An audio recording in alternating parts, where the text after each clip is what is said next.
Mkoa wa Rukwa unaendelea kutekeleza miradi mbalimbali ya maendeleo. Kutoka wilaya ya Sumbawanga, miradi inaendelea kukamilika. Januari 29, mkuu wa mkoa wa Rukwa Mheshimiwa Charles Makogoro alifanya ziara yake kukagua miradi mbalimbali katika halmashauri ya wilaya ya Sumbawanga, huku akipokelewa na mamia ya watu waliojitokeza.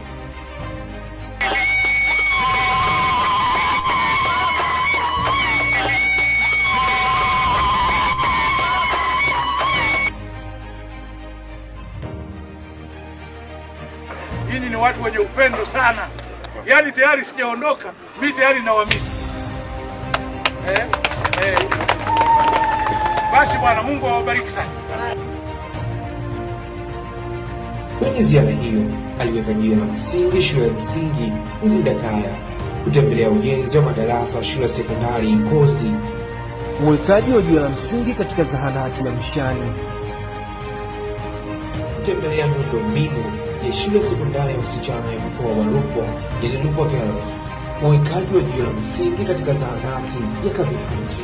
Ziara hii ni lengo la kuleta tija na kuchochea maendeleo mbalimbali ya mkoa wetu pamoja na taifa letu la Tanzania.